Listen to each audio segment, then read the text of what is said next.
ਗ੍ਰੰਥ ਸਾਹਿਬ ਉਦਦ ਬੰਦੋ ਕਰ ਅਨੁਰਾਗ। ਵਾਹਿਗੁਰੂ ਵਾਹਿਗੁਰੂ। ਏਕ ਓੰਕਾਰ ਸਤਿਗੁਰੂ ਤੇ ਪ੍ਰਸਾਦ ਸਚ ਹੋਏ।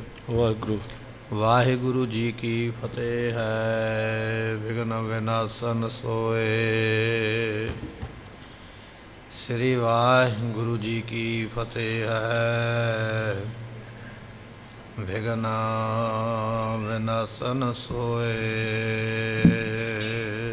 ਨਾਹੇ ਤਸੁਤ ਬਨਤਾ ਸਭ ਸਾਜ, ਅਰ ਤੁਰਕਨ ਕੋ ਜਹ ਲਗ ਰਾਜ। ਵਾਹਿਗੁਰੂ ਜੀ ਕਾ ਖਾਲਸਾ, ਵਾਹਿਗੁਰੂ ਜੀ ਕੀ ਫਤਿਹ। ਜੁਗੋ ਜੁਗ ਅਟਲ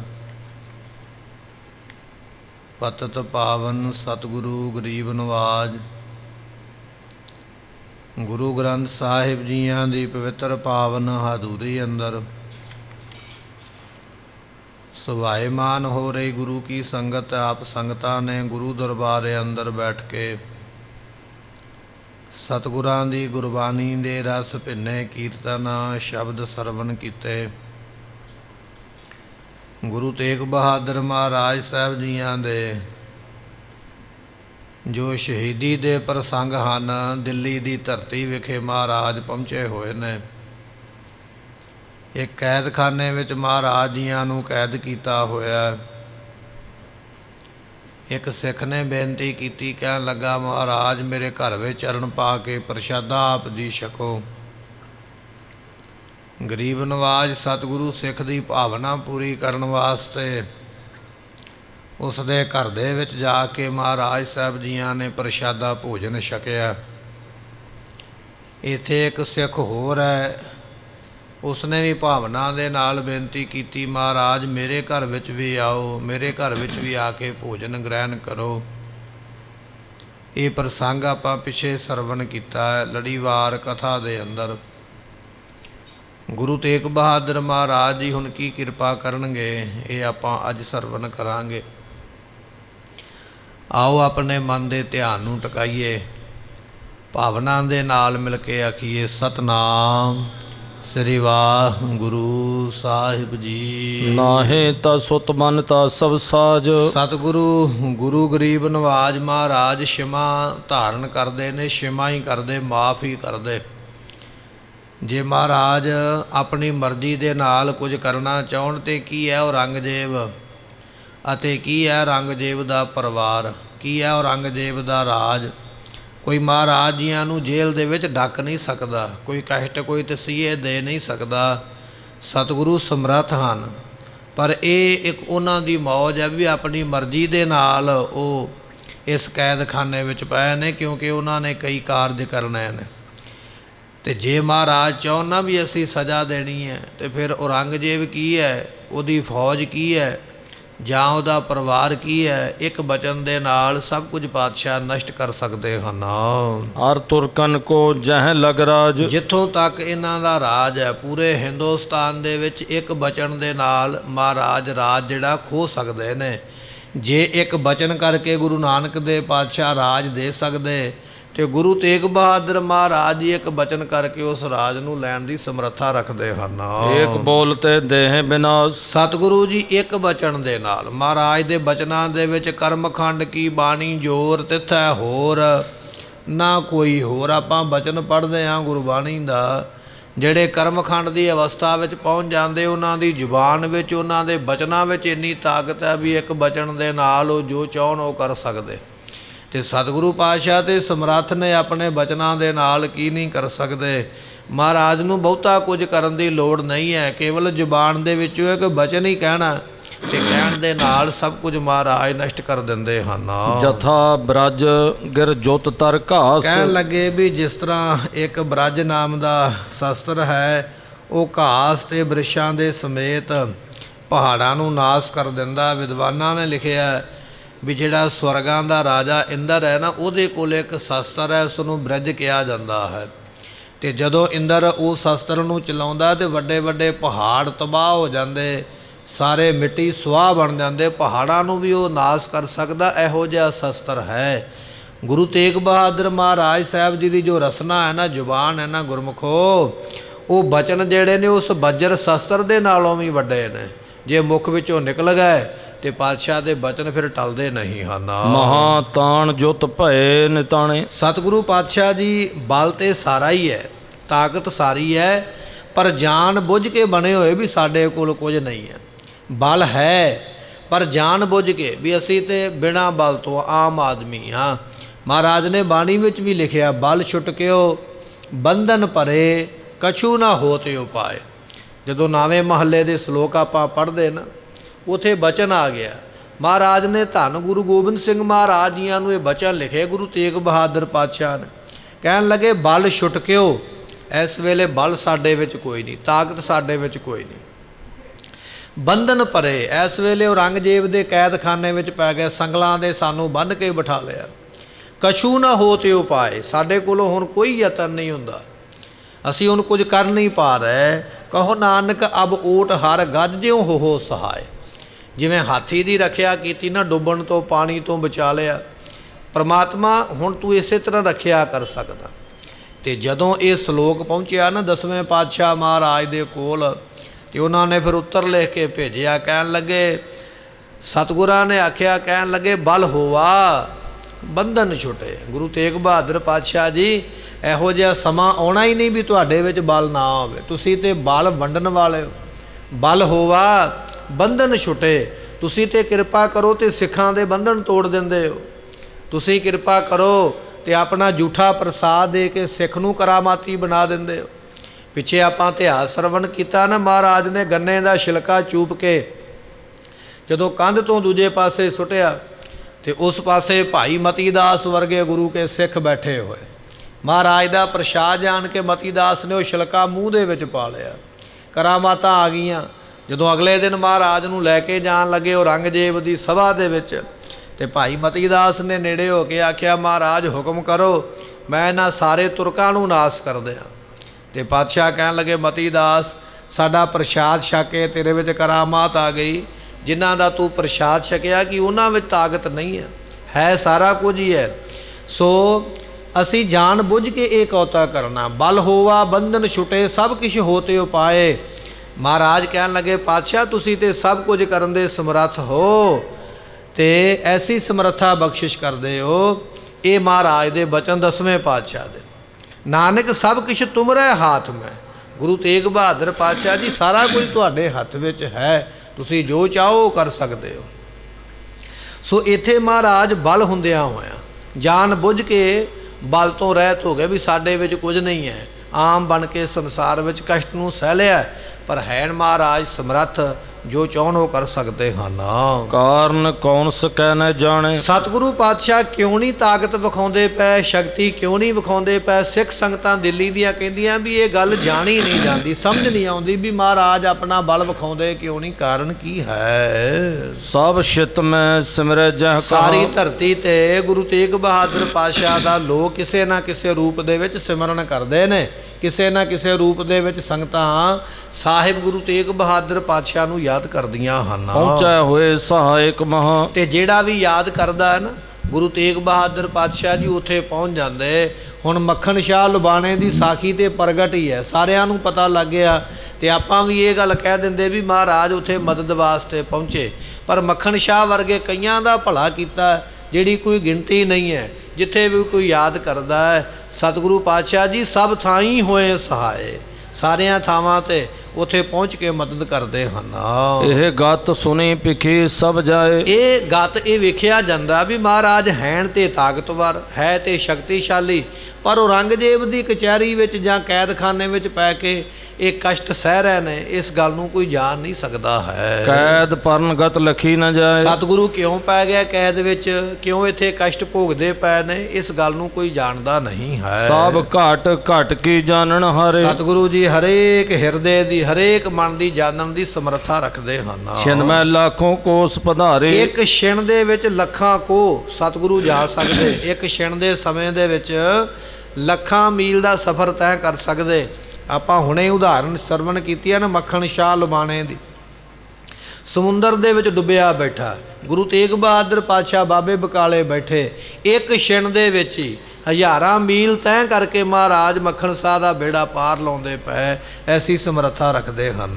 ਇਤਿਆਦਿਕ ਅਜ਼ਮਤ ਕੋ ਧਾਰੇ, ਇਹ ਸਾਰੀਆਂ ਸ਼ਕਤੀਆਂ ਸਾਹਿਬ ਗੁਰੂ ਤੇਗ ਬਹਾਦਰ ਪਾਤਸ਼ਾਹ ਦੇ ਵਿੱਚ ਹਨ। ਛਪੀ ਨਹੀਂ ਬਿਦਤੀ ਜਗ ਸਾਰੇ। ਇਹ ਗੱਲ ਕਿਸੇ ਤੋਂ ਛਪੀ ਛੁਪੀ ਹੋਈ ਨਹੀਂ ਹੈ ਭਾਈ। ਇਹ ਨਹੀਂ ਵੀ ਲੋਕਾਂ ਨੂੰ ਪਤਾ ਨਹੀਂ ਹੈ ਵੀ ਗੁਰੂ ਤੇਗ ਬਹਾਦਰ ਪਾਤਸ਼ਾਹ ਵਿੱਚ ਕੋਈ ਸ਼ਕਤੀ ਨਹੀਂ, ਕੋਈ ਕਰਾਮਾਤ ਨਹੀਂ, ਕੋਈ ਬਲ ਨਹੀਂ ਹੈ। ਇਹ ਗੱਲ ਕਿਸੇ ਕੋਲੋਂ ਛੁਪੀ ਹੋਈ ਨਹੀਂ ਹੈ। ਤਉ ਕਸ਼ਟ ਕੋ ਸਹਿ ਸਰੀਰ, ਤਾਂ ਵੀ ਮਹਾਰਾਜ ਆਪਣੀ ਮਰਜ਼ੀ ਦੇ ਨਾਲ ਗੁਰਮੁਖੋ ਆਪਣੇ ਸਰੀਰ ਤੇ ਕਸ਼ਟ ਨੂੰ ਸਹਿ ਰਹੇ ਹਨ। ਜਾਣੀ ਜਾਏ ਨਾ ਕਿਉਂ ਧਰ ਧੀਰ, ਪਰ ਇਹ ਨਹੀਂ ਜਾਣਿਆ ਜਾਂਦਾ ਵੀ ਐਸਾ ਧੀਰਜ ਕਿਉਂ ਧਾਰੀ ਬੈਠੇ ਨੇ। ਸਤਿਗੁਰੂ ਕੁਝ ਨਾ ਕੁਝ ਵਿਖਾਉਂਦੇ ਕਿਉਂ ਨਹੀਂ ਔਰੰਗਜ਼ੇਬ ਨੂੰ? ਇੰਨੀ ਸਮਰੱਥਾ ਦੇ ਹੁੰਦਿਆਂ ਹੋਇਆਂ ਕਿਉਂ ਨਹੀਂ ਕੁਝ ਨਾ ਕੁਝ ਕਰਦੇ ਹਨ।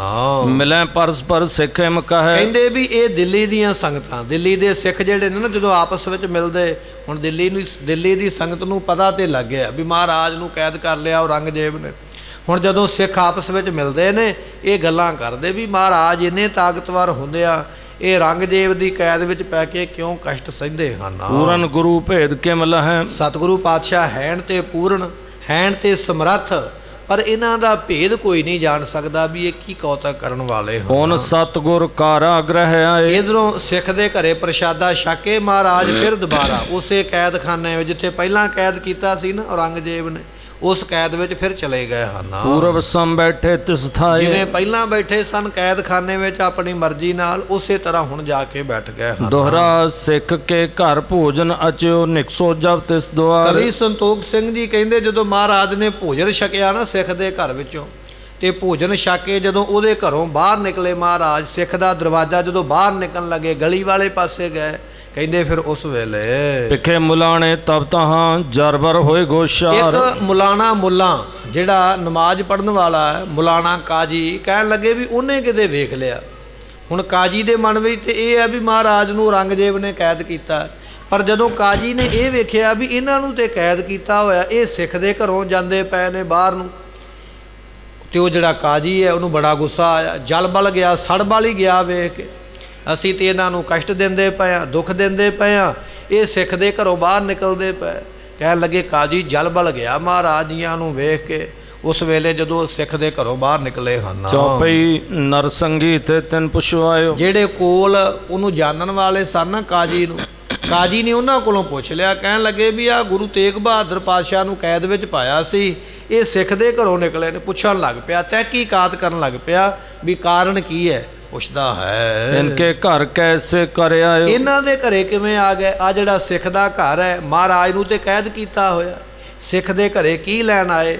ਇਸ ਤਰ੍ਹਾਂ ਕਾਜੀ ਨੇ ਪੁੱਛਿਆ ਹੈ। ਕਿਨਹੂ ਤਹਾਂ ਸੋਕੀਨ ਬਤਾਵਨ, ਉਥੇ ਕੋਈ ਬੰਦਾ ਜਿਹੜਾ ਜਾਣਦਾ ਸੀ ਸਿੱਖ ਨੂੰ, ਉਹਨੇ ਦੱਸ ਦਿੱਤਾ। ਕਹਿਣ ਲੱਗਾ ਵੀ ਮੈਨੂੰ ਸਾਰੀ ਗੱਲ ਦਾ ਹੀ ਪਤਾ, ਮੈਂ ਤੈਨੂੰ ਦੱਸ ਦਿੰਦਾ ਹਾਂ। ਇਸਕੇ ਘਰ ਭੋਜਨ ਕੀਏ ਖਾਵਨ, ਸਤਿਗੁਰੂ ਇਹਦੇ ਘਰੇ ਭੋਜਨ ਛਕਣ ਆਏ ਸਾਨੂੰ। ਜਿਹੜਾ ਬੰਦਾ ਕੋਈ ਵਿਅਕਤੀ ਜਾਣਦਾ ਸੀ ਨਾ, ਜਿਹਨੂੰ ਪਤਾ ਸੀ ਇਸ ਗੱਲ ਦਾ, ਉਹਨੇ ਦੱਸਿਆ ਕਾਜੀ ਨੂੰ। ਕਹਿਣ ਲੱਗਾ ਵੀ ਕਾਜੀਆ, ਇਹ ਗੁਰੂ ਸਿੱਖ ਦੇ ਘਰੇ ਆਇਆ ਸੀ, ਸਿੱਖ ਨੇ ਆਪਣੇ ਘਰੇ ਭੋਜਨ ਬਣਾਇਆ, ਸਤਿਗੁਰੂ ਛਕਣ ਵਾਸਤੇ ਆਏ ਹਨ।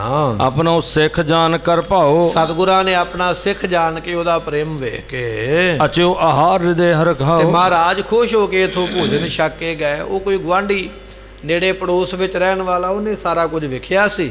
ਉਹਨੇ ਦੱਸਿਆ ਵੀ ਸਿੱਖ ਨੇ ਪ੍ਰਸ਼ਾਦਾ ਵਰਜਿਆ ਤੇ ਮਹਾਰਾਜ ਨੇ ਇੱਥੇ ਛਕਿਆ ਹੈ। ਮਤਸਰ ਅਗਨ ਮੁਲਾਣੇ ਮਨ ਮੈਂ, ਜਦੋਂ ਉਸ ਮੁਲਾਣੇ ਨੇ, ਕਾਜੀ ਨੇ ਸੁਣੀ ਨਾ ਗੱਲ ਵੀ ਅਸੀਂ ਤੇ ਮਹਾਰਾਜ ਨੂੰ ਭੁੱਖਾ ਪਿਆਸਾ ਰੱਖਣਾ ਚਾਹੁੰਦੇ, ਕੈਦ ਵਿੱਚ ਕਸ਼ਟ ਦੇਣਾ ਚਾਹੁੰਦੇ, ਇਹ ਸਿੱਖ ਦੇ ਘਰੇ ਪ੍ਰਸ਼ਾਦਾ ਛਕ ਕੇ ਗਏ।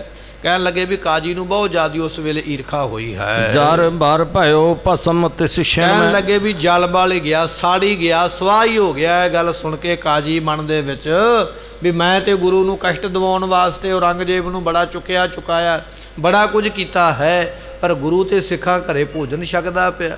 ਕਹਿਣ ਲੱਗੇ ਕਾਜੀ ਤੇ ਫਿਰ ਈਰਖਾ ਦੀ ਅੱਗ ਵਿੱਚ ਉਸ ਵੇਲੇ ਸੜ ਗਿਆ ਹੈ। ਜਬ ਲਗ ਤੁਰਕ ਬਨੈ ਇਹ ਨਾਹੀ, ਜਿੰਨਾ ਚਿਰ ਇਹ ਮੁਸਲਮਾਨ ਨਹੀਂ ਨਾ ਬਣ ਗਏ। ਹੁਣ ਕਾਜੀ ਮਨ ਵਿੱਚ ਸੋਚਦਾ, ਹੋਣਾ ਤੇ ਕੁਝ ਨਹੀਂ ਹੈ, ਮਨ ਵਿੱਚ ਜੋ ਮਰਜ਼ੀ ਸੋਚੀ ਜਾਓ, ਜੋ ਮਰਜ਼ੀ ਮਨ ਵਿੱਚ ਵਿਚਾਰ ਬਣਾਈ ਜਾਓ, ਮਨ ਦੇ ਜਿੰਨੇ ਮਰਜ਼ੀ ਲੱਡੂ ਵਟ ਲਵੋ, ਉਹਨਾਂ ਦਾ ਕੀ ਹੁੰਦਾ।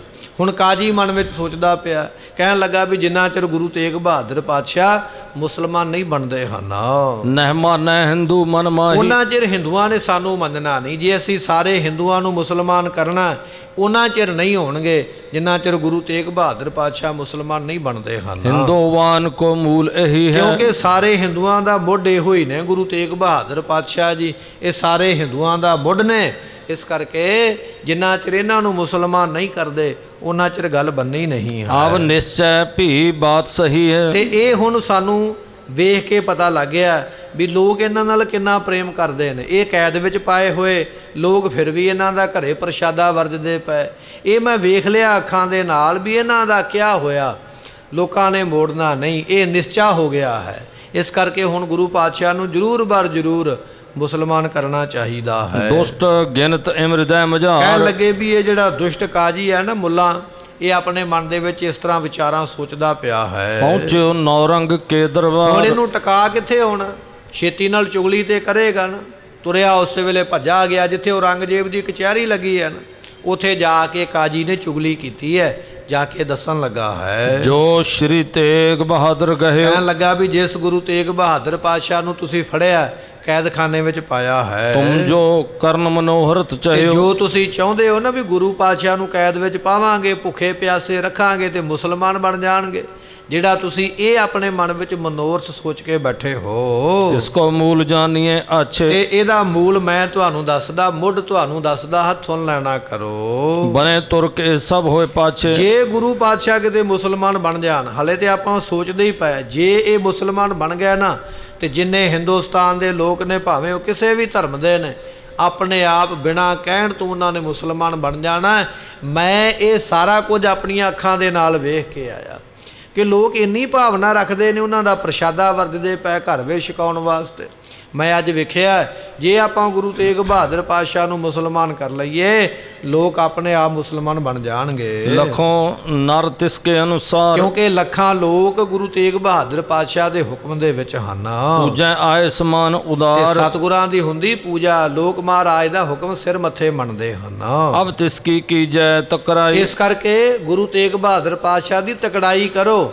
ਜੇ ਤੁਸੀਂ ਮੁਸਲਮਾਨ ਕਰਨਾ ਚਾਹੁੰਦੇ ਹੋ ਤੇ ਪਹਿਰਾ ਢਿੱਲਾ ਨਾ ਕਰੋ। ਤੁਸੀਂ ਤੇ ਢਿੱਲੇ ਪਹਿਰੇ ਕਰਕੇ ਬੈਠੇ, ਜਦੋਂ ਮਰਜ਼ੀ ਮਹਾਰਾਜ ਨਿਕਲ ਜਾਂਦੇ, ਜਦੋਂ ਮਰਜ਼ੀ ਆ ਕੇ ਬੈਠ ਜਾਂਦੇ। ਜੇ ਤੁਸੀਂ ਚਾਹੁੰਦੇ ਹੋ ਵੀ ਸਾਰਾ ਹਿੰਦੁਸਤਾਨ ਮੁਸਲਮਾਨ ਬਣੇ ਤੇ ਫਿਰ ਪੱਕੀ ਤਰ੍ਹਾਂ ਤਕੜਾਈ ਕਰੋ ਕਿ ਗੁਰੂ ਪਾਤਸ਼ਾਹ ਕੈਦ ਵਿੱਚੋਂ ਨਾ ਬਾਹਰ ਨਿਕਲਣਾ ਕਰਨਾ। ਵਹਿਰ ਕੈਦ ਤੇ ਹੋਵੇ ਨਾ ਕਦਾਈ। ਭਾਵੇਂ ਜਿੰਨਾ ਮਰਜ਼ੀ ਜ਼ੋਰ ਲਾ ਲੈਣ, ਗੁਰੂ ਤੇਗ ਬਹਾਦਰ ਪਾਤਸ਼ਾਹ ਕੈਦ ਵਿੱਚੋਂ ਬਾਹਰ ਨਾ ਨਿਕਲਣ। ਇਹੋ ਜਿਹਾ ਮੰਤਰ ਪੜ੍ਹੋ, ਇਹੋ ਜਿਹੀ ਜੇਲ੍ਹ ਤਿਆਰ ਕਰੋ, ਇਹੋ ਜਿਹਾ ਸਿਪਾਹੀ ਪਹਿਰੇ ਤੇ ਬਿਠਾਓ ਕਿ ਮਹਾਰਾਜ ਜੀ ਵਿੱਚੋਂ ਜੇਲ੍ਹ ਦਿਓ ਬਾਹਰ ਨਾ ਜਾਣਾ ਕਰਨ। ਆਪ ਸਿੱਖਿਅਨ ਕੇ ਘਰ ਚਲ ਜਾਏ। ਕਹਿਣ ਲੱਗਾ ਮੈਂ ਵੇਖ ਕੇ ਆਇਆ।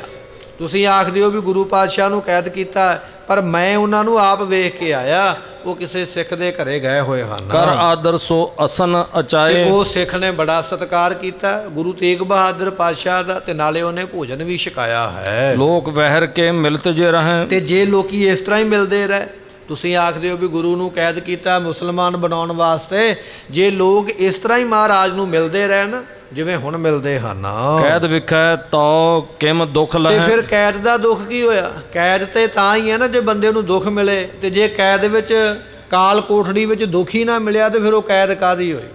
ਤੁਸੀਂ ਗੁਰੂ ਤੇਗ ਬਹਾਦਰ ਪਾਤਸ਼ਾਹ ਨੂੰ ਕਸ਼ਟ ਨਹੀਂ ਦਿੰਦੇ ਪਏ, ਤੇ ਜਿੰਨਾ ਚਿਰ ਕਸ਼ਟ ਨਹੀਂ ਦੇਵੋਗੇ ਉਹਨਾਂ ਚਿਰ ਗੱਲ ਨਹੀਂ ਜੇ ਬਣਨੀ। ਇਸ ਕਰਕੇ ਮਹਾਰਾਜ ਨੂੰ ਕੈਦ ਵਿੱਚ ਕਸ਼ਟ ਦਿਓ, ਦੁੱਖ ਦਿਓ, ਜੇ ਉਹਨਾਂ ਨੂੰ ਆਪਣੇ ਨਾਲ ਮਿਲਾਉਣਾ ਚਾਹੁੰਦੇ ਹੋ। ਮਿਲ ਹੈ ਨਾ ਨਰ ਬਾਹਰ ਕੋ ਜਾਏ। ਬਾਹਰ ਦਾ ਕੋਈ ਬੰਦਾ ਗੁਰੂ ਤੇਗ ਬਹਾਦਰ ਪਾਤਸ਼ਾਹ ਨੂੰ ਕੈਦ ਵਿੱਚ ਨਾ ਮਿਲਣਾ ਕਰੇ। ਸੋਨੈ ਨਿਕਸੈ ਰਹਿ ਕਥਾਏ। ਤੇ ਗੁਰੂ ਤੇਗ ਬਹਾਦਰ ਪਾਤਸ਼ਾਹ ਕੈਦਖਾਨੇ ਵਿੱਚੋਂ ਬਾਹਰ ਨਾ ਨਿਕਲਣ, ਜੇਲ੍ਹ ਵਿੱਚੋਂ ਬਾਹਰ ਨਾ ਨਿਕਲਣ, ਇਹ ਪ੍ਰਬੰਧ ਕਰੋ। ਗੁਰੂ ਜੇਲ੍ਹ ਵਿੱਚੋਂ ਬਾਹਰ ਨਿਕਲ ਨਾ ਸਕੇ, ਬਾਹਰ ਦਾ ਸਿੱਖ ਗੁਰੂ ਨੂੰ ਮਿਲ ਨਾ ਸਕੇ, ਇਹ ਪੂਰਾ ਪ੍ਰਬੰਧ ਕਰਨਾ ਕਰੋ। ਕਾਰਾਗ੍ਰਹਿ ਮੈਂ ਤਬ ਦੁਖ ਪਾਏ। ਜਦੋਂ ਜੇਲ੍ਹ ਦੇ ਵਿੱਚ ਮਹਾਰਾਜ ਨੂੰ ਕਸ਼ਟ ਮਿਲੇਗਾ ਨਾ, ਕਾਰਾਗ੍ਰਹਿ ਜੇਲ੍ਹ ਕੈਦਖਾਨੇ ਵਿੱਚ ਜਦੋਂ ਉਹਨਾਂ ਨੂੰ ਦੁੱਖ ਮਿਲੇਗਾ, ਜਦੋਂ ਕਸ਼ਟ ਮਿਲੇਗਾ, ਕਹਿਣ ਲੱਗੇ ਫਿਰ ਮਿਲੈ ਨਾ ਕੋ ਬੈਠੇ ਮੁਰਝਾਏ। ਜਦੋਂ ਕੋਈ ਮਿਲਿਆ ਹੀ ਨਾ ਆ ਕੇ, ਉਹਨਾਂ ਨੇ ਮੁਰਝਾ ਜਾਣਾ ਹੈ। ਜਿਵੇਂ ਫੁੱਲ ਨੂੰ ਸੂਰਜ ਨਾ ਦਿਸੇ ਤੇ ਫੁੱਲ ਮੁਰਝਾ ਜਾਂਦਾ ਹੈ।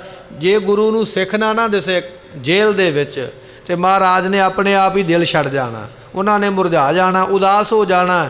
ਫਿਰ ਆਪਾਂ ਜੋ ਕਵਾਂਗੇ ਉਹ ਉਹਨਾਂ ਨੇ ਮੰਨ ਲੈਣਾ ਹੈ। ਸਭ ਦਿਸ਼ ਤੇ ਨਿਰਾਸ਼ ਜਬ ਹੋਏ। ਜਦੋਂ ਮਹਾਰਾਜ ਜੀ ਸਾਰੇ ਪਾਸਿਆਂ ਤੋਂ ਨਿਰਾਸ਼ ਹੋ ਜਾਣਗੇ, ਜਦੋਂ ਸਾਰੀਆਂ ਆਸਾਂ ਖਤਮ ਹੋ ਗਈਆਂ, ਕੋਈ ਆਸਾ ਰਹਿ ਹੀ ਨਾ ਗਈ, ਸਾਰੀਆਂ ਆਸਾਂ ਤੇ ਪਾਣੀ ਫਿਰ ਗਿਆ, ਉਦੋਂ ਸਾਡਾ ਮਸਲਾ ਪੂਰਾ ਹੋਣਾ ਹੈ। ਕਹੋ ਤੁਮਾਰੋ ਮਨ ਹੈ ਸੋਏ। ਉਸ ਵੇਲੇ ਔਰੰਗਜ਼ੇਬ ਉਹਨਾਂ ਨੇ ਤੁਹਾਡਾ ਕਹਿਣਾ ਮੰਨਣਾ, ਪਰ ਪਹਿਲਾਂ ਗੁਰੂ ਨੂੰ ਕਸ਼ਟ ਦੇਣਾ ਕਰੋ। ਸੁਨ ਨੁਰੰਗ ਮਨ ਰਸਿਓ ਜਦੋਂ ਕਨੇਰਾ। ਔਰੰਗਜ਼ੇਬ ਨੇ ਸੁਣਿਆ ਵੀ ਮੇਰੀ ਜੇਲ੍ਹ ਵਿੱਚੋਂ ਗੁਰੂ ਬਾਹਰ ਨਿਕਲ ਗਿਆ, ਮਨ ਵਿੱਚ ਬੜਾ ਗੁੱਸਾ ਆਇਆ ਔਰੰਗਜ਼ੇਬ ਦੇ। ਬੜੇ ਗੁੱਸੇ ਵਿੱਚ ਆ ਕੇ ਕਹਿਣ ਲੱਗਾ, ਕਿਸਕੇ ਹੁਕਮ ਕਰੈ ਪੁਰ ਫੇਰਾ। ਕਹਿਣ ਲੱਗੇ ਵੀ ਸ਼ਹਿਰ ਦੇ ਵਿੱਚ ਗੁਰੂ ਕਿਹਦੇ ਹੁਕਮ ਦੇ ਨਾਲ ਫਿਰਦਾ ਪਿਆ? ਮੇਰੇ ਕੋਲੋਂ ਤੇ ਆਗਿਆ ਨਹੀਂ ਲਈ। ਹਿੰਦੁਸਤਾਨ ਵਿੱਚ ਰਾਜ ਮੇਰਾ, ਮੇਰੇ ਹੁਕਮ ਤੋਂ ਬਿਨਾ ਬਾਹਰ ਨਹੀਂ ਸੀ ਜਾ ਸਕਦਾ। ਕਿਹਦੇ ਹੁਕਮ ਦੇ ਨਾਲ ਗੁਰੂ ਜੇਲ੍ਹ ਵਿੱਚੋਂ ਬਾਹਰ ਨਿਕਲਿਆ? ਔਰੰਗਜ਼ੇਬ ਪੁੱਛਦਾ ਹੈ। ਜਮਾਂਦਾਰ ਕੋ ਲਿਹੋ ਬੁਲਾਏ। ਜਿਹੜਾ ਜਮਾਂਦਾਰ ਸੀ ਨਾ, ਮਹਾਰਾਜ ਦੀ ਕੈਦਖਾਨੇ ਦੀ ਰਖਵਾਲੀ ਕਰਨ ਵਾਲਾ, ਜਿਹਦੇ ਕੋਲ ਦਿੱਤੀ ਹੋਈ ਹੈ ਪਾਵਰ, ਔਰੰਗਜ਼ੇਬ ਨੇ ਵੀ ਤੂੰ ਮਹਾਰਾਜ ਨੂੰ ਕੈਦ ਕਰਕੇ ਨਿਗਾਹ ਰੱਖਣੀ, ਧਿਆਨ ਰੱਖਣਾ। ਔਰੰਗਜ਼ੇਬ ਕਹਿੰਦਾ ਬੁਲਾਓ ਜਮਾਂਦਾਰ ਨੂੰ, ਮੈਂ ਉਹਨੂੰ ਪੁੱਛਦਾ ਹਾਂ ਵੀ ਮਹਾਰਾਜ ਕਿਵੇਂ ਬਾਹਰ ਨਿਕਲੇ ਹਨ। ਤਿਸ ਕੋ ਗੁਨਾਹ ਦੇਹੋ ਸਜਾਏ। ਤੇ ਮੈਂ ਉਹਦਾ ਗੁਨਾਹ ਵੇਖ ਕੇ ਵੀ ਉਹਨੇ ਗੁਨਾਹ ਕੀਤਾ ਹੈ, ਮੇਰੇ ਹੁਕਮ ਨੂੰ ਮੰਨਿਆ ਨਹੀਂ, ਗੁਰੂ ਤੇਗ ਬਹਾਦਰ ਪਾਤਸ਼ਾਹ ਨੂੰ ਜੇਲ੍ਹ ਵਿੱਚੋਂ ਬਾਹਰ ਕੱਢਿਆ। ਹੁਣ ਮੈਂ ਜਮਾਂਦਾਰ ਨੂੰ ਡਾਢੀ ਸਜ਼ਾ ਦੇਵਾਂਗਾ ਜਿਨੇ ਮੇਰੇ ਹੁਕਮ ਨੂੰ ਮੰਨਿਆ ਨਹੀਂ ਹੈ। ਔਰ ਮੈਂ ਫਿਰੈ ਹੁਕਮ ਨਾ ਮੇਰੋ। ਸਤਿਗੁਰੂ ਪਾਤਸ਼ਾਹ ਜੀ ਸ਼ਹਿਰ ਵਿੱਚ ਤੁਰੇ ਫਿਰਦੇ, ਮੇਰੇ ਹੁਕਮ ਨੂੰ ਮੇਰੇ ਜਮਾਂਦਾਰ ਨੇ ਮੰਨਿਆ ਨਹੀਂ ਹੈ। ਸੋ ਕੈਸੇ ਵਿਚਰਿਓ ਨਾ ਰਹੇਰੋ। ਤੇ ਸਤਿਗੁਰੂ ਪਾਤਸ਼ਾਹ ਕਿਵੇਂ ਜੇਲ੍ਹ ਵਿੱਚੋਂ ਬਾਹਰ ਨਿਕਲੇ? ਅਸਕਰ ਤੇ ਕਿਸੇ ਬੰਦੇ ਨੇ ਦਰਵਾਜ਼ਾ ਖੋਲ੍ਹਿਆ ਹੋਵੇਗਾ, ਜੰਦਰਾ ਖੋਲ੍ਹਿਆ ਹੋਵੇਗਾ, ਤਾਂ ਹੀ ਉਹ ਬਾਹਰ ਨਿਕਲੇ। ਕਿੰਨੇ ਬਾਹਰ ਕੱਢਿਆ? ਕਿਉਂ ਸ਼ਹਿਰ ਦੇ ਵਿੱਚ ਫਿਰ ਕੇ ਆਏ? ਔਰੰਗਜ਼ੇਬ ਇਸ ਤਰ੍ਹਾਂ ਪੁੱਛਦਾ ਹੈ। ਚਲ ਆਇਓ ਤਿਸ ਪੂਛਨ ਕੀਨਸ। ਤੇ ਫਿਰ ਉਸ ਵੇਲੇ ਪੁੱਛਣ ਵਾਸਤੇ ਉਹ ਜਿਹੜਾ ਜਮਾਂਦਾਰ ਸੀ ਨਾ, ਉਹਨੂੰ ਝਾਟੀ ਬੁਲਾਇਆ ਗਿਆ। ਜਦੋਂ ਔਰੰਗਜ਼ੇਬ ਦੀ ਕਚਹਿਰੀ ਵਿੱਚ ਜਮਾਂਦਾਰ ਆ ਗਿਆ, ਔਰੰਗਜ਼ੇਬ ਨੇ ਪੁੱਛਿਆ, ਕਹਿਣ ਲੱਗਾ, ਉਹ ਜਮਾਂਦਾਰਾ ਮੇਰੀ ਗੱਲ ਦਾ ਜਵਾਬ ਦੇਣਾ ਕਰ। ਤੈਂ ਕਿਉਂ ਵਹਿਰ ਨਿਕਸ ਬੇਦੀਨਸ। ਤੇ ਤੂੰ ਮਹਾਰਾਜ ਨੂੰ ਕਿਉਂ ਬਾਹਰ ਕੱਢਿਆ? ਜਦੋਂ ਤੈਨੂੰ ਆਖਿਆ ਵੀ ਕੈਦਖਾਨੇ ਵਿੱਚੋਂ ਮਹਾਰਾਜ ਨੂੰ ਬਾਹਰ ਨਹੀਂ ਕੱਢਣਾ, ਪਰ ਤੂੰ ਮੇਰਾ ਹੁਕਮ ਲੈ ਤੋਂ ਬਿਨਾਂ ਹੀ ਬਾਹਰ ਕੱਢ ਦਿੱਤਾ। ਕਿਉਂ ਬਾਹਰ ਕੱਢਿਆ? ਤੂੰ ਮੇਰੇ ਹੁਕਮ ਨੂੰ ਮੰਨਿਆ ਕਿਉਂ ਨਹੀਂ? ਹੁਕਮ ਦਿਓ ਤੁਝ ਕਰਤ ਕਰਾਈ। ਤੈਨੂੰ ਹੁਕਮ ਦਿੱਤਾ ਸੀ ਵੀ ਤਕੜਾਈ ਕਰਕੇ ਰੱਖ, ਮਹਾਰਾਜ ਨੂੰ ਬਾਹਰ ਨਹੀਂ ਜਾਣ ਦੇਣਾ ਹੈ। ਕੋਠਨ ਅੰਦਰ ਰਾਖ ਟਿਕਾਈ। ਤੇ ਇਹ ਕਾਲ ਕੋਠੜੀ ਵਿੱਚ ਟਿਕਾ ਕੇ ਰੱਖ ਵੀ ਮਹਾਰਾਜ ਕੋਠੜੀ ਵਿੱਚੋਂ ਬਾਹਰ ਨਾ ਨਿਕਲਣ, ਕੈਦਖਾਨੇ ਵਿੱਚੋਂ ਬਾਹਰ ਨਾ ਨਿਕਲਣ। ਤੂੰ ਮੇਰਾ ਹੁਕਮ ਕਿਉਂ ਨਹੀਂ ਮੰਨਿਆ ਹੈ? ਵਾਯੂ ਲਗਨ ਨਾ ਦੇ ਹੋ ਵਹਿਰ ਸਤਿਗੁਰੂ ਕੋ। ਪਾਤਸ਼ਾਹ ਨੂੰ ਐਸੋ ਜੀ ਥਾਂ ਤੇ ਬਿਠਾਓ ਜਿੱਥੇ ਹਵਾ ਵੀ ਨਾ ਉਹਨਾਂ ਨੂੰ ਲੱਗੇ, ਹਵਾ ਵੀ ਨਸੀਬ ਨਾ ਹੋਵੇ। ਇਹੋ ਜੀ ਗਰਮੀ ਦੀ ਰੁੱਤ ਵਿੱਚ ਇਹੋ ਜੀ ਕਾਲ ਕੋਠੜੀ ਵਿੱਚ ਬਿਠਾ ਕੇ ਦਰਵਾਜ਼ਾ ਬੰਦ ਕਰੋ ਜਿੱਥੇ ਹਵਾ ਲੈਣ ਤੋਂ ਵੀ ਉਹ ਤਰਸ ਜਾਣ, ਠੰਡੀ ਹਵਾ ਵੀ ਨਾ ਮਿਲੇ। ਇਹੋ ਜੀ ਜਗ੍ਹਾ ਤੇ ਕੈਦ ਕਰਨਾ ਕਰੋ। ਕਠਨ ਸਥਾਨ ਰਾਖ ਦ੍ਰਿੜ ਕਰਕੇ। ਤੇ ਜਿਹੜਾ ਬੜਾ ਹੀ ਔਖਾ ਥਾਂ ਹੋਵੇ, ਉਸ ਥਾਂ ਤੇ ਉਹਨਾਂ ਨੂੰ ਪੱਕਾ ਬੰਨ੍ਹ ਕੇ ਰੱਖੋ ਤਾਂ ਕਿ ਬਾਹਰ ਨਾ ਨਿਕਲਣਾ ਕਰਨ। ਜਮਾਂਦਾਰ ਨੇ ਸੁਨਤ ਬਖਾਨਾ। ਉਸ ਵੇਲੇ ਜਮਾਂਦਾਰ ਜਿਹੜਾ ਪ੍ਰਬੰਧ ਕਰਨ ਵਾਲਾ ਸੀ ਨਾ, ਮਹਾਰਾਜ ਨੂੰ ਕੈਦ ਵਿੱਚ ਰੱਖਣ ਵਾਲਾ, ਉਹਨੇ ਹੱਥ ਜੋੜੇ ਔਰੰਗਜ਼ੇਬ ਦੇ ਅੱਗੇ, ਕਹਿਣ ਲੱਗਾ, ਜੀ ਤੁਸੀਂ ਇਹ ਗੱਲ ਕਹਿੰਦੇ ਵੀ ਮੈਂ ਛੱਡਿਆ, ਮੇਰੀ ਬੇਨਤੀ ਸੁਣੋ, ਮੈਂ ਤੁਹਾਡੇ ਅੱਗੇ ਬੇਨਤੀ ਕਰਦਾ ਹਾਂ। ਬੈਠੇ ਰਹਿ ਏਕ ਹੀ ਥਾਨ। ਮਹਾਰਾਜ ਤੇ ਅੰਦਰ ਹੀ ਬੈਠੇ ਰਹਿੰਦੇ, ਮੈਂ ਤੇ 24 ਘੰਟੇ ਨਜ਼ਰ ਰੱਖਦਾ, ਮੇਰੇ ਸਿਪਾਹੀ ਨਜ਼ਰ ਰੱਖਦੇ, ਮੈਂ ਤੇ 1 ਮਿੰਟ ਵੀ ਮਹਾਰਾਜ ਨੂੰ ਉਥੋਂ ਹਿੱਲਿਆ ਵੇਖਿਆ ਤੱਕ ਨਹੀਂ ਵੀ ਇੱਕ ਜਗ੍ਹਾ ਤੋਂ ਹਿੱਲ ਕੇ ਦੂਜੀ ਜਗ੍ਹਾ ਤੇ ਵੀ ਗਏ ਹੋਣ। ਮੈਂ ਤੇ 24 ਘੰਟੇ ਇੱਕ ਥਾਂ ਤੇ ਬੈਠਿਆ ਵੇਖਿਆ ਹੈ। ਨਹਿ ਅੰਤਰ ਤੇ ਵਹਿਰ ਨਿਕਾਸੋ। ਮੈਂ ਤੇ ਮਹਾਰਾਜ ਨੂੰ ਬਾਹਰ ਨਹੀਂ ਕੱਢਿਆ, ਔਰ ਨਾ ਹੀ ਮੈਂ ਬਾਹਰ ਜਾਂਦੇ ਵੇਖਿਆ, ਨਾ ਹੀ ਮੇਰੇ ਕਿਸੇ ਸਿਪਾਹੀ ਨੇ, ਮੇਰੇ ਨੌਕਰ ਨੇ ਵੀ ਕਿਸੇ ਨੇ ਐਸੀ ਯੁਰਤ ਨਹੀਂ ਕੀਤੀ ਹੈ ਵੀ ਮੇਰੇ ਹੁਕਮ ਤੋਂ ਬਾਹਰੀ ਹੋ ਕੇ ਗੁਰੂ ਨੂੰ ਕੋਈ ਬਾਹਰ ਕੱਢ ਦੇਵੇ। ਅਸੀਂ ਤੇ ਬਾਹਰ ਨਹੀਂ ਕੱਢਿਆ ਹੈ। ਜਾਨ ਕਹਾਂ ਪੁਰ ਕੇਰ ਆਵਾਸੋ। ਤੇ ਤੁਸੀਂ ਆਖਦੇ ਹੋ ਵੀ ਮਹਾਰਾਜ ਪਿੰਡ ਵਿੱਚ ਗਏ, ਕਿਸੇ ਦੇ ਘਰੇ ਗਏ। ਉਹ ਪਿੰਡ ਵਿੱਚ ਕਿਵੇਂ ਜਾ ਸਕਦੇ ਨੇ? ਉਹ ਕਿਸੇ ਦੇ ਘਰੇ ਕਿਵੇਂ ਜਾ ਸਕਦੇ ਹਨ? ਇਹ ਤੇ ਹੋ ਹੀ ਨਹੀਂ ਸਕਦਾ ਹੈ। ਇਸ ਤਰ੍ਹਾਂ ਉਹ ਜਿਹੜਾ ਜਮਾਂਦਾਰ ਹੈ ਉਹ ਕਹਿ ਰਿਹਾ ਹੈ। ਕਟ ਕੋ ਕਸ ਕੇ ਇੱਕ ਸਿਪਾਹੀ। ਤੇ ਉਸ ਵੇਲੇ ਲੱਕ ਨੂੰ ਬੰਨ੍ਹ ਕੇ ਮੇਰਾ ਇੱਕ ਸਿਪਾਹੀ, ਜਮਾਂਦਾਰ ਹੁਣ ਆਪਣੀ ਗਰੰਟੀ ਦੇ ਰਿਹਾ, ਆਪਣੀ ਸਫਾਈ ਦੇ ਰਿਹਾ, ਕਹਿਣ ਲੱਗਾ, ਮਹਾਰਾਜ ਨੇ ਬਾਹਰ ਜਾਣਾ ਤੇ ਦੂਰ ਦੀ ਗੱਲ ਹੈ, ਮੇਰਾ ਇੱਕ ਸਿਪਾਹੀ ਆਪਣੇ ਲੱਕ ਨੂੰ ਬੰਨ੍ਹ ਕੇ ਤਿਆਰ-ਬਰ ਤਿਆਰ ਹੋ ਕੇ ਹੱਥ ਵਿੱਚ ਤਲਵਾਰ ਲੈ ਕੇ ਹਮੇਸ਼ਾ ਮਹਾਰਾਜ ਦੇ ਗੇਟ ਦੇ ਸਾਹਮਣੇ ਖਲੋਤਾ ਹੈ। ਗਾਡੋ ਠਾਡੋ ਰਹਿ ਤਿੰਨ ਤੇ ਪਾਹੀ। ਮੇਰੇ ਸਿਪਾਹੀ ਪੱਕੀ ਡਿਊਟੀ ਲਾਈ ਹੈ 4-4 ਘੰਟੇ ਦੀ, ਵੀ ਹਰੇਕ ਬੰਦੇ ਨੇ ਇੱਥੇ ਆ ਕੇ ਮਹਾਰਾਜ ਦਾ ਧਿਆਨ ਰੱਖਣਾ। ਹਰ ਵੇਲੇ ਮੇਰੇ ਸਿਪਾਹੀ ਪਹਿਰੇ ਦੇ ਉੱਪਰ ਖਲੋਤੇ ਹਨ। ਆਠੋ ਜਾਮ ਖਰੋ ਇੱਕ ਰਹਿ। 8 ਜਾਮ 8 ਪਹਿਰ, 4 ਪਹਿਰ ਦਿਨ ਦੇ, 4 ਪਹਿਰ ਰਾਤ ਦੇ। ਦਿਨੇ ਰਾਤ ਮੇਰੇ ਸਿਪਾਹੀ ਜਿਹੜੇ ਨੇ ਉਹ ਪਹਿਰੇ ਦੇ ਉੱਪਰ ਖਲੋਤੇ ਹਨ। ਡਰੈ ਹੈ ਨਾ ਥਲ ਤੇ ਦ੍ਰਿਸ਼ਟ ਸੋਲਾ ਹੈ। ਅਸੀਂ ਇਸ ਤਰ੍ਹਾਂ ਵੇਖਦੇ ਪਏ ਹਾਂ ਵੀ ਮਹਾਰਾਜ ਕਿਤੇ ਅੱਖਾਂ ਦੀ ਦ੍ਰਿਸ਼ਟੀ ਤੋਂ ਪਾਸੇ ਨਾ ਹੋ ਜਾਣ, ਟਲ ਨਾ ਜਾਣ, ਕਿਤੇ ਇੱਧਰ ਉੱਧਰ ਨਾ ਹੋ ਜਾਣ। ਇਸ ਕਰਕੇ ਅਸੀਂ ਹਰ ਵੇਲੇ ਉਹਨਾਂ ਤੇ ਨਜ਼ਰ ਰੱਖਦੇ ਹਾਂ। ਸੁਣਤ ਮੁਲਾਨੇ ਕੀਨੇ ਉਚਾਰਾ। ਉਸ ਵੇਲੇ ਮੁਲਾਣੇ ਨੇ ਸੁਣਿਆ ਨਾ, ਜਦੋਂ ਜਮਾਦਾਰ ਨੇ ਆਪਣੀ ਸਫਾਈ ਦਿੱਤੀ ਵੀ ਮੇਰੇ ਤੇ ਨੌਕਰ ਹਰ ਵੇਲੇ ਖਲੋਤੇ ਰਹਿੰਦੇ, ਬੜਾ ਧਿਆਨ ਰੱਖਦੇ, ਬੜੀ ਮੁਸ਼ਤੈਦੀ ਦੇ ਨਾਲ ਅਸੀਂ ਪਹਿਰਾ ਦਿੰਦੇ ਪਏ ਹਾਂ। ਤੇ ਉਹ ਜਿਹੜਾ ਮੁਲਾਣਾ ਵੇਖ ਕੇ ਆਇਆ ਸੀ ਨਾ, ਜਦੋਂ ਉਹਨੇ ਸਾਰੀਆਂ ਗੱਲਾਂ ਸੁਣੀਆਂ, ਹੁਣ ਫਿਰ ਮੁਲਾਣਾ ਅੱਗੋਂ ਜਵਾਬ ਦੇਣ ਲੱਗਾ ਹੈ। ਮੈਂ ਸਿੱਖ ਕੇ ਘਰ ਆਪਨੇ ਕਹਿਣ ਹਾਰ। ਲੱਗਾ, ਉਹ ਜਮਾਦਾਰਾ ਤੂੰ ਤੇ ਬੋਲਦਾ ਪਿਆ ਝੂਠ।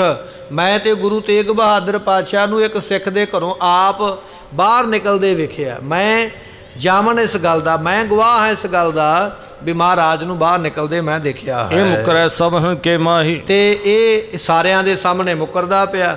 ਹੁਣ ਉਹ ਜਿਹੜਾ ਮੁਲਾਣਾ ਹੈ, ਕਾਜੀ ਹੈ, ਉਹ ਰੰਗਜੇਬ ਨੂੰ ਕਹਿ ਰਿਹਾ, ਕਹਿਣ ਲੱਗਾ ਬਾਦਸ਼ਾਹ ਸਲਾਮਤ, ਇਹ ਤੁਹਾਡਾ ਨੌਕਰ ਸਾਰਿਆਂ ਦੇ ਸਾਹਮਣੇ ਮੁਕਰਦਾ ਪਿਆ, ਝੂਠ ਬੋਲਦਾ ਪਿਆ। ਮੈਂ ਮਹਾਰਾਜ ਨੂੰ ਸਿੱਖ ਦੇ ਘਰੋਂ ਆਉਂਦਾ ਦੇਖਿਆ ਹੈ। ਹੁਣ ਪੇਖ ਕਹੋ ਸ਼ਾਹੋ ਕੇ ਤੇ ਪਾਹੀ। ਮੈਂ ਸਾਰਾ ਕੁਝ ਵੇਖ ਕੇ ਤੁਹਾਨੂੰ ਤਾਂ ਆ ਕੇ ਦੱਸਿਆ ਹੈ। ਅਬ ਤੋ ਕਹੀ ਨ ਮਨ ਮੇਰੀ। ਇਹ ਹੁਣ ਤੁਸੀਂ ਮੇਰੀ ਸਾਰੀ ਗੱਲ ਕਹੀ ਹੋਈ ਬਣਦੇ ਨਹੀਂ ਹੋ। ਸਾਚੀ ਲਖੋ ਬਿਲੋਚਨ ਹੇਰੀ। ਪਰ ਇਹ ਗੱਲ ਸੱਚੀ ਜਾਣੋ ਵੀ ਮੈਂ ਵੇਖਿਆ ਅੱਖਾਂ ਦੇ ਨਾਲ, ਮੈਂ ਕੋਈ ਝੂਠ ਨਹੀਂ ਬੋਲਦਾ ਜਾਂ ਮੈਂ ਕਿਸੇ ਕੋਲੋਂ ਨਹੀਂ ਸੁਣਿਆ, ਮੈਂ ਆਪਣੀਆਂ ਅੱਖਾਂ ਦੇ ਨਾਲ ਆਪ ਵੇਖਿਆ ਮਹਾਰਾਜ ਨੂੰ ਸਿੱਖ ਦੇ ਘਰੋਂ ਬਾਹਰ ਆਉਂਦਿਆਂ ਹੋਇਆ। ਇਤਨ ਪ੍ਰਸੰਗ ਹੋਏ ਹਟ ਰਹੇ ਹੋ। ਕਹਿਣ ਲੱਗੇ ਵੀ ਇਹ ਜਿਹੜੀਆਂ ਗੱਲਾਂ ਬਾਤਾਂ ਹੋ ਰਹੀਆਂ ਆਪਸ ਵਿੱਚ ਇੱਕ ਦੂਜੇ ਦੇ ਨਾਲ, ਉਪਾ ਲੰਬ ਤਿਸਕੋ ਬੋ ਕਹਿਓ। ਤੇ ਉਸ ਵੇਲੇ ਬੜੇ ਉਲਾਂਭੇ ਜਿਹੜੇ ਸਨ ਕਾਜੀ ਨੇ, ਬੜੇ ਮਿਹਣੇ ਜਿਹੜੇ ਸਨ ਜਮਾਦਾਰ ਨੂੰ ਦਿੱਤੇ ਬਾਦਸ਼ਾਹ ਔਰੰਗਜ਼ੇਬ ਦੇ ਸਾਹਮਣੇ ਕਿ ਤੇਰੇ ਬੰਦੇ ਨਿਕੰਮੇ ਨੇ, ਇਹ ਚੰਗੀ ਤਰ੍ਹਾਂ ਪਹਿਰਾ ਨਹੀਂ ਦਿੰਦੇ, ਇਹਨਾਂ ਕੋਲੋਂ ਪ੍ਰਬੰਧ ਨਹੀਂ ਹੁੰਦਾ। ਕਾਜੀ ਨੇ ਇਸ ਤਰ੍ਹਾਂ ਕਈ ਗੱਲਾਂ ਆਖੀਆਂ ਹਨ। ਜਮਾਦਾਰ ਸੁਣ ਕੇ ਚਲੇ ਆਏ। ਉਸ ਵੇਲੇ ਜਮਾਦਾਰ ਕਹਿਣ ਲੱਗਾ, ਜੀ ਮੈਂ ਤੇ ਤਕੜਾਈ ਕੀਤੀ ਹੈ ਪੂਰੀ, ਬਾਕੀ ਜੇ ਤੁਹਾਨੂੰ ਫਿਰ ਵੀ ਕੋਈ ਸ਼ੱਕ ਹੈ ਤੁਸੀਂ ਆਪ ਵੀ ਵੇਖ ਸਕਦੇ ਹੋ। ਇਸ ਤਰ੍ਹਾਂ ਕਹਿ ਕੇ ਉਹ ਜਿਹੜਾ ਜਮਾਦਾਰ ਸੀ ਨਾ, ਰਖਵਾਲੀ ਕਰਨ ਵਾਲਾ, ਉਹ ਚੱਲ ਕੇ ਬਾਹਰ ਆ ਗਿਆ ਹੈ। ਇਤ ਤਕਰਾਈ ਸਭਨ ਸੁਨਾਏ। ਇਸ ਨੇ ਆਪਣੇ ਸਿਪਾਹੀਆਂ ਨੂੰ ਹੁਕਮ ਚਾੜਿਆ, ਕਹਿਣ ਲੱਗਾ ਮੈਨੂੰ ਔਰੰਗਜ਼ੇਬ ਦੀ ਸਭਾ ਵਿੱਚੋਂ, ਕਚਹਿਰੀ ਵਿੱਚੋਂ ਪਤਾ ਲੱਗਾ ਵੀ ਗੁਰੂ ਤੇਗ ਬਹਾਦਰ ਪਾਤਸ਼ਾਹ ਬਾਹਰ ਤੁਰੇ ਫਿਰਦੇ ਨੇ, ਚੰਗੀ ਤਰ੍ਹਾਂ ਤਕੜਾਈ ਕਰੋ, ਮਹਾਰਾਜ ਨੂੰ ਬਾਹਰ ਨਹੀਂ ਨਿਕਲਣ ਦੇਣਾ। ਕੋਈ ਨਾ ਗੁਰ ਟਿਕ ਜਾਣੇ ਦੇਹੋ। ਤੇ ਇਹੋ ਜਿਹਾ ਪ੍ਰਬੰਧ ਕਰੋ ਵੀ ਗੁਰੂ ਦੇ ਕੋਲ ਕੋਈ ਜਾ ਹੀ ਨਾ ਸਕੇ, ਕੋਈ ਸਿੱਖ ਗੁਰੂ ਨੂੰ ਮਿਲ ਨਾ ਪਾ ਸਕੇ। ਗਮਨਾ ਪਾਸ ਹਟਾਏ ਸੁਲੇਹੋ। ਜਿਹੜਾ ਕੋਈ ਸਿੱਖ ਗੁਰੂ ਦੇ ਕੋਲ ਜਾਣਾ ਚਾਹੁੰਦਾ, ਉਹਨੂੰ ਦਾਬਾ ਮਾਰ ਕੇ, ਰੋਬ ਮਾਰ ਕੇ, ਡਰਾ ਕੇ ਉਹਨੂੰ ਬਾਹਰ ਭਜਾ ਦਿਓ, ਦੂਰ ਕਰ ਦਿਓ, ਪਰ ਗੁਰੂ ਨੂੰ ਮਿਲਣੇ ਕੋਈ ਨਾ ਪਾਉਣਾ ਕਰੀ ਕਰੇ। ਗੁਰੂ ਟਿਕ ਬਹੁਤ ਕਰਾਈ। ਇਸ ਤਰ੍ਹਾਂ ਇਸ ਜਮਾਦਾਰ ਨੇ, ਜਿਹੜਾ ਰਖਵਾਲਾ ਸੀ ਮਹਾਰਾਜ ਨੂੰ ਕੈਦ ਵਿੱਚ ਰੱਖਣ ਵਾਲਾ, ਇਹਨੇ ਬੜਾ ਤਗੜਾ ਪ੍ਰਬੰਧ, ਬੜੇ ਅੱਛੇ ਤਰੀਕੇ ਦੇ ਨਾਲ ਤਕੜਾਈ ਕਰ ਦਿੱਤੀ ਵੀ ਮਹਾਰਾਜ ਦੇ ਕੋਲ ਮੈਂ ਕਿਸੇ ਨੂੰ ਜਾਣ ਨਹੀਂ ਦੇਣਾ ਹੈ। 100 ਦਿਨ ਬੀਤਿਓ ਨਿਸਾ ਬਿਤਾਈ। ਕਹਿਣ ਲੱਗੇ ਵੀ 100 ਦਿਨ ਬੀਤਿਓ, ਉਹ ਸਾਰਾ ਦਿਨ ਲੰਘ ਗਿਆ, ਹੁਣ ਰਾਤ ਪੈ ਗਈ ਹੈ, ਜਿਸ ਵੇਲੇ ਰਾਤ ਬਤੀਤ ਹੋਈ ਹੈ। ਭਈ ਭੋਰ ਸਕੀਨ ਪ੍ਰਸ਼ਾਦ। ਅਗਲਾ ਦਿਨ ਚੜਿਆ, ਉਹ ਜਿਹੜਾ ਗਵਾਂਢੀ ਸਿੱਖ ਸੀ ਉਹਨੂੰ ਮਹਾਰਾਜ ਕਹਿ ਕੇ ਆਏ ਸਨ ਵੀ ਕੱਲ ਨੂੰ ਤੇਰੇ ਘਰੇ ਪ੍ਰਸ਼ਾਦਾ ਛਕਾਂਗੇ। ਅਗਲਾ ਦਿਨ ਚੜ ਗਿਆ, ਉਹ ਸਿੱਖ ਨੇ ਵੇਖਿਆ ਵੀ ਮਹਾਰਾਜ ਬਚਨ ਦੇ ਕੇ ਗਏ ਸਨ ਮੇਰੇ ਘਰ ਵਿੱਚ ਪ੍ਰਸ਼ਾਦਾ ਛਕਣਾ। ਕਹਿਣ ਲੱਗੇ ਉਹ ਸਿੱਖ ਆਪਣੇ ਘਰ ਵਿੱਚ ਭੋਜਨ ਤਿਆਰ ਕਰਨ ਲੱਗਾ ਗੁਰ ਹੈ। ਕਰ ਆਏ ਧਰੈ ਅਹਿਲਾਦ। ਤੇ ਉਸ ਵੇਲੇ ਮਨ ਵਿੱਚ ਸੋਚਦਾ ਵੀ ਮਹਾਰਾਜ ਮੇਰੇ ਘਰ ਆਉਣਗੇ, ਪ੍ਰਸ਼ਾਦਾ ਛਕਣਗੇ।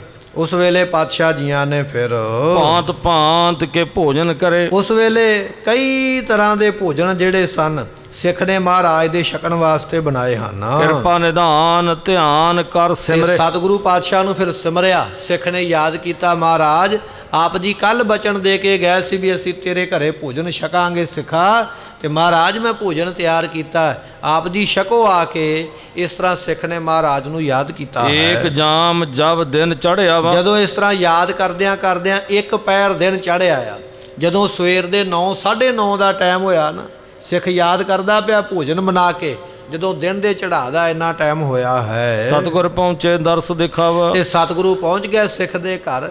ਸਿੱਖ ਦੇ ਘਰੇ ਖੜ ਕੇ ਮਹਾਰਾਜ ਜੀਆਂ ਨੇ ਸੰਗਤਾਂ ਨੂੰ, ਸਿੱਖਾਂ ਨੂੰ ਦਰਸ਼ਨ ਦਿੱਤੇ ਹਨ। ਪਰਵਿਸ਼ਨ ਲੱਗੇ ਸਿੱਖ ਘਰ ਜਬ। ਜਦੋਂ ਮਹਾਰਾਜ ਜੀ ਉਹ ਸਿੱਖ ਦੂਜੇ ਸਿੱਖ ਦੇ ਘਰੇ ਵੜਨ ਲੱਗੇ ਨਾ, ਦਰਵਾਜ਼ੇ ਦੇ ਵਿੱਚੋਂ ਪੈਰ ਰੱਖ ਕੇ ਅੰਦਰ ਜਾਣ ਲੱਗੇ, ਚਰਨ ਰੱਖ ਕੇ ਮਹਾਰਾਜ ਜੀ ਜਦੋਂ ਸਿੱਖ ਦੇ ਘਰੇ ਅੰਦਰ ਜਾਣ ਹੀ ਲੱਗੇ ਸਨ, ਕਹਿਣ ਲੱਗੇ ਫਿਰ ਉਸ ਵੇਲੇ ਖੇ ਮੁਲਾਣੇ ਕੇ ਨਰ ਤਮ। ਉਹ ਜਿਹੜਾ ਕਾਜੀ ਸੀ ਨਾ, ਉਹਨੇ ਫਿਰ ਅੱਜ ਵੇਖ ਲਿਆ, ਜਿਹਨੇ ਕੱਲ ਵੇਖਿਆ ਸੀ, ਜਿਹੜਾ ਔਰੰਗਜ਼ੇਬ ਦੇ ਕੋਲ ਸ਼ਿਕਾਇਤ ਕਰਕੇ ਆਇਆ ਵੀ ਤੁਹਾਡਾ ਜਮਾਦਾਰ ਦਾ ਪ੍ਰਬੰਧ ਚੰਗਾ ਨਹੀਂ ਹੈ, ਮਹਾਰਾਜ ਤੇ ਬਾਹਰ ਤੁਰੇ ਫਿਰਦੇ। ਅੱਜ ਸਿੱਖ ਦੇ ਘਰੇ ਮਹਾਰਾਜ ਫਿਰ ਗਏ ਨੇ। ਕਹਿਣ ਲੱਗੇ ਉਸੇ ਕਾਜੀ ਨੇ ਫਿਰ ਆ ਕੇ ਵੇਖ ਲਿਆ ਵੀ ਮਹਾਰਾਜ ਸਿੱਖ ਦੇ ਘਰੇ ਆਏ ਹਨ। ਪੁਰ ਕੀ ਗਰੀ ਗਰੀ ਕੇ ਮਾਹੇ। ਕਹਿਣ ਲੱਗੇ ਵੀ ਉਸ ਵੇਲੇ ਸਾਰੇ ਸ਼ਹਿਰ ਦੀਆਂ ਗਲੀਆਂ ਦੇ ਵਿੱਚ ਫਿਰਤ ਨਿਹਾਰਤ ਜਿਤ ਕਿਤ ਜਾਹੇ। ਜਿੱਧਰ ਕਿੱਧਰ ਵੀ ਮਹਾਰਾਜ ਸਾਹਿਬ ਜੀਆਂ ਨੂੰ ਮਹਾਰਾਜ ਹੀ ਦਿਖਾਈ ਦੇ ਰਿਹਾ। ਕਾਜੀ ਨੂੰ ਹਰੇਕ ਗਲੀ ਦੇ ਵਿੱਚ ਸਤਿਗੁਰੂ ਜਾਂਦੇ ਦਿਸਦੇ ਹਨ।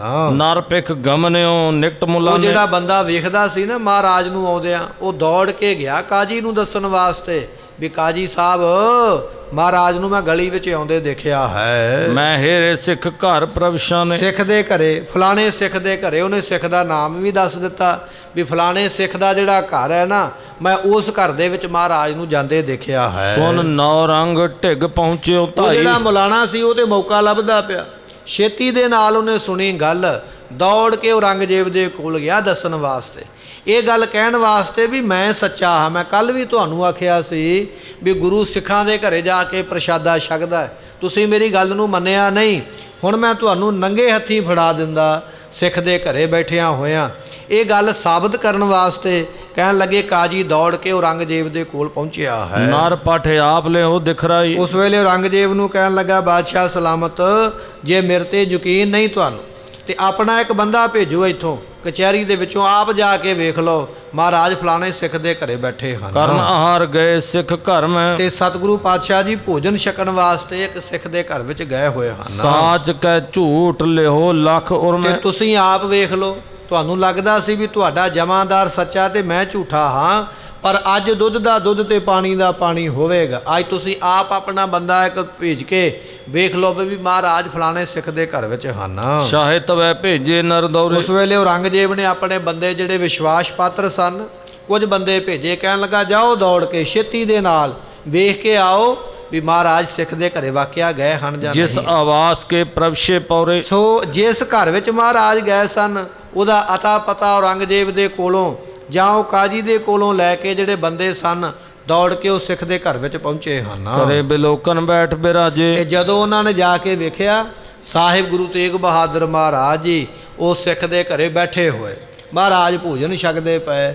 ਇਹ ਔਰੰਗਜ਼ੇਬ ਦੇ ਬੰਦਿਆਂ ਨੇ ਮਹਾਰਾਜ ਨੂੰ ਸਿੱਖ ਦੇ ਘਰੇ ਬੈਠਿਆਂ ਵੇਖ ਲਿਆ ਹੈ। ਮੁਖ ਪ੍ਰਸੰਨ ਪਿਖ ਕਲਮਲ ਭਾਜੇ। ਸਤਿਗੁਰਾਂ ਦਾ ਮੁਖ ਖਿੜਿਆ ਹੋਇਆ, ਜਿਵੇਂ ਕਮਲ ਦਾ ਫੁੱਲ ਖਿੜਿਆ ਹੁੰਦਾ ਨਾ, ਬੜਾ ਸੋਹਣਾ ਸਤਿਗੁਰੂ ਪਾਤਸ਼ਾਹ ਜੀਆਂ ਦਾ ਮੁਖ ਖਿੜਿਆ ਹੋਇਆ। ਗੁਰਮੁਖੋ, ਜਿਸ ਗੁਰੂ ਦੇ ਦਰਸ਼ਨ ਕਰਕੇ ਬੰਦੇ ਦੇ ਸਾਰੇ ਪਾਪ ਭੱਜ ਜਾਣ, ਪਾਪ ਦੌੜ ਜਾਣ, ਐਸੇ ਗੁਰੂ ਦੇ ਪਵਿੱਤਰ ਦਰਸ਼ਨ ਮਹਾਰਾਜ ਜੀ ਸਿੱਖ ਦੇ ਘਰੇ ਬੈਠੇ ਹੋਏ ਹਨ। ਪਿਖਤ ਸ਼ਾਹੇ ਕੁ ਜਾਏ ਸੁਨਾਇਓ। ਉਹ ਜਿਹੜੇ ਬੰਦੇ ਵੇਖਣ ਵਾਸਤੇ ਆਏ ਔਰੰਗਜ਼ੇਬ ਦੇ, ਉਹਨਾਂ ਨੇ ਛੇਤੀ ਨਾਲ ਦੌੜ ਕੇ ਫਿਰ ਔਰੰਗਜ਼ੇਬ ਨੂੰ ਦੱਸਿਆ। ਕਹਿਣ ਲੱਗੇ ਜੀ ਬਿਲਕੁਲ ਇਹ ਕਾਜੀ ਸਾਹਿਬ ਠੀਕ ਹੀ ਕਹਿ ਰਹੇ ਨੇ, ਇਹਨਾਂ ਨੇ ਵਾਕਿਆ ਕੱਲ ਵੀ ਦੇਖਿਆ ਹੋਵੇਗਾ।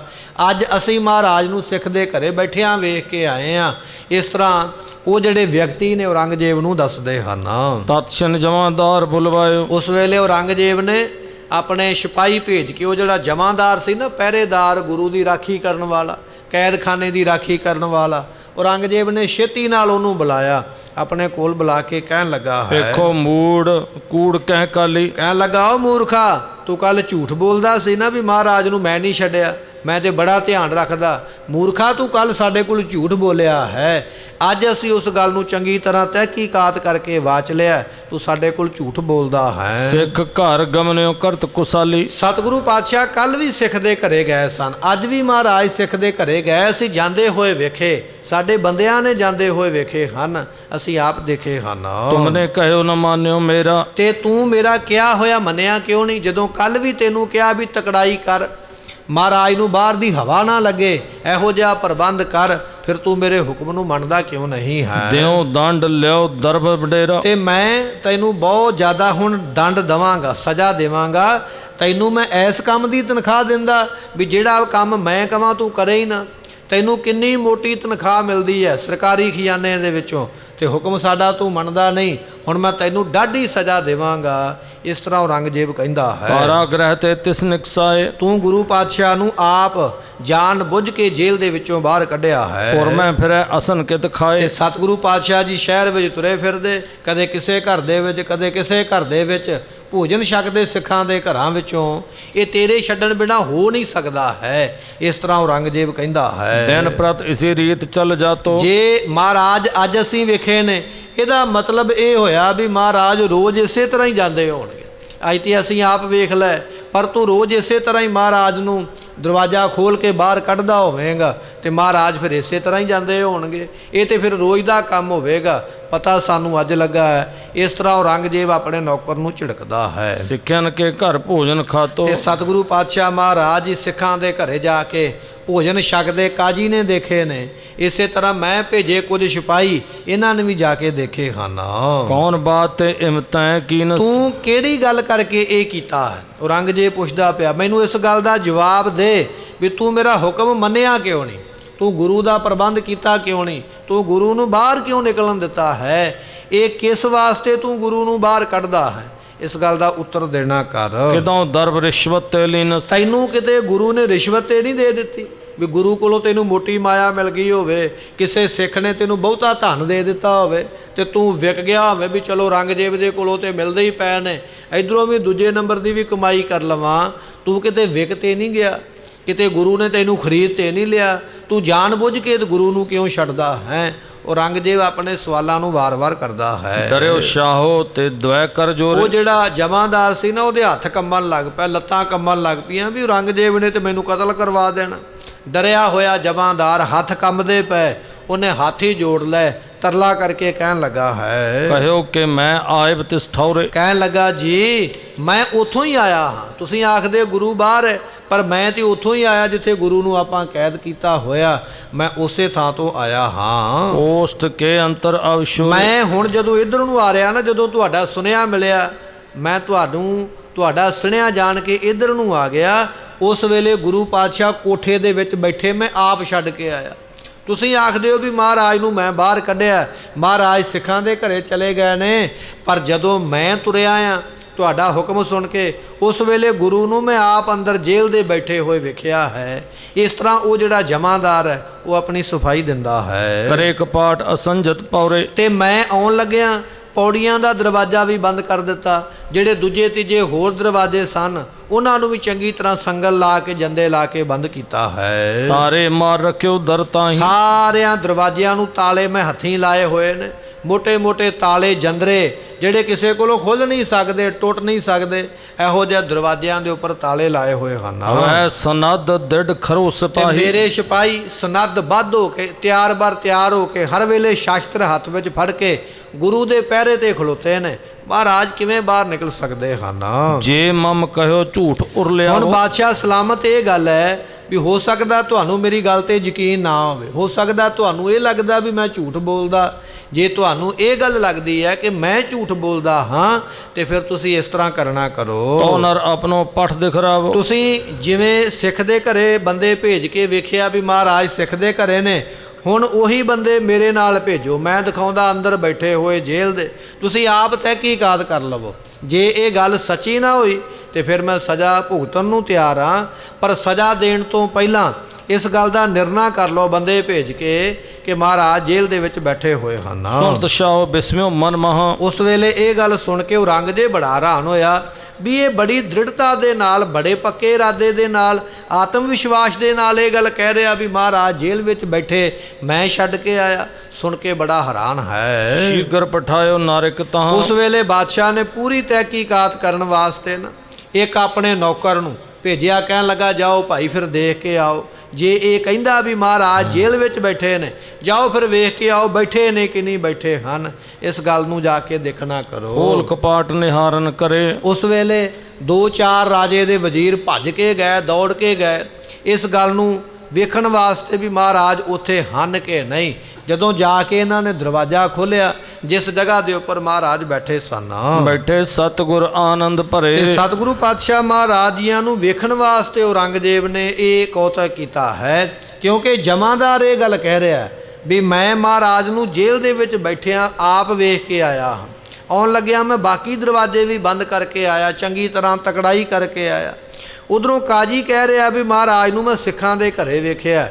ਜਿਹੜੇ ਔਰੰਗਜ਼ੇਬ ਨੇ ਆਪਣੇ ਸਿਪਾਹੀ ਭੇਜੇ, ਉਹ ਸਿਪਾਹੀ ਵੀ ਆ ਕੇ ਇਹ ਗੱਲ ਕਹਿੰਦੇ ਨੇ ਵੀ ਬਾਦਸ਼ਾਹ ਸਲਾਮਤ, ਅਸੀਂ ਗੁਰੂ ਨੂੰ ਸਿੱਖਾਂ ਦੇ ਘਰੇ ਬੈਠੇ ਵੇਖਿਆ ਹੈ। ਹੁਣ ਬਾਦਸ਼ਾਹ ਕਾਜੀ ਦੀ ਗੱਲ ਵੀ ਸਹੀ ਮੰਨਦਾ ਪਿਆ। ਜਿਹੜੇ ਬੰਦੇ ਗੁਰੂ ਪਾਤਸ਼ਾਹ ਨੂੰ ਸਿੱਖ ਦੇ ਘਰੇ ਬੈਠਿਆਂ ਵੇਖ ਕੇ ਆਏ, ਉਹਨਾਂ ਦੀ ਗੱਲ ਵੀ ਬਿਲਕੁਲ ਠੀਕ ਹੈ। ਇਧਰੋਂ ਜਮਾਦਾਰ ਕਹਿ ਰਿਹਾ ਵੀ ਮੈਂ ਜੇਲ੍ਹ ਦੇ ਵਿੱਚ ਆਪ ਮਹਾਰਾਜ ਨੂੰ ਬੈਠੇ ਵੇਖਿਆ। ਹੁਣ ਬਾਦਸ਼ਾਹ ਹੈਰਾਨ ਹੈ ਵੀ ਮੈਂ ਕਿਵੇਂ ਤਹਿਕੀਕਾਤ ਕਰਾਂ। ਆਪਣੇ 2 ਵਜ਼ੀਰ ਉਸੇ ਵੇਲੇ ਔਰੰਗਜ਼ੇਬ ਨੇ ਭੇਜੇ, ਕਹਿਣ ਲੱਗਾ ਜਾਓ ਫਿਰ ਜੇਲ੍ਹ ਦੇ ਵਿੱਚ ਵੇਖ ਕੇ ਆਓ, ਹੁਣੇ ਪਤਾ ਲੱਗ ਜਾਵੇਗਾ ਵੀ ਮਹਾਰਾਜ ਬੈਠੇ ਹੋਏ ਕਿ ਨਹੀਂ ਬੈਠੇ ਹੋਏ। ਔਰੰਗਜ਼ੇਬ ਦੇ ਬੰਦੇ ਕਿਵੇਂ ਜਾ ਕੇ ਵੇਖਦੇ ਨੇ, ਕੀ CID ਕਰਦੇ ਨੇ, ਇਹਨਾਂ ਨੂੰ ਕੀ ਅੱਗੋਂ ਪ੍ਰਾਪਤ ਹੋਵੇਗਾ, ਕੀ ਅੱਗੋਂ ਦਿਸਦਾ ਹੈ, ਇਹ ਆਪਾਂ ਕੱਲ੍ਹ ਦੇ ਦੀਵਾਨ ਵਿੱਚ ਸਰਵਣ ਕਰਾਂਗੇ। ਸਮੇਂ ਦੀ ਸਮਾਪਤੀ, ਭੁੱਲਾਂ ਦੀ ਮੁਆਫੀ, ਬਚਨ ਗੁਰੂ ਕੇ ਹਿਰਦੇ ਵਸ ਜਾਨ, ਭੁੱਲਾਂ ਦਾਸ ਦੀਆਂ ਮੁਆਫ ਕਰਨੀਆਂ। ਲੇਖਾ ਕਤਹਿ ਨ ਛੁਟੀਐ, ਬਖਸ਼ਨਹਾਰ ਬਖਸ਼ ਲੈ। ਵਾਹਿਗੁਰੂ ਜੀ ਕਾ ਖਾਲਸਾ, ਵਾਹਿਗੁਰੂ ਜੀ ਕੀ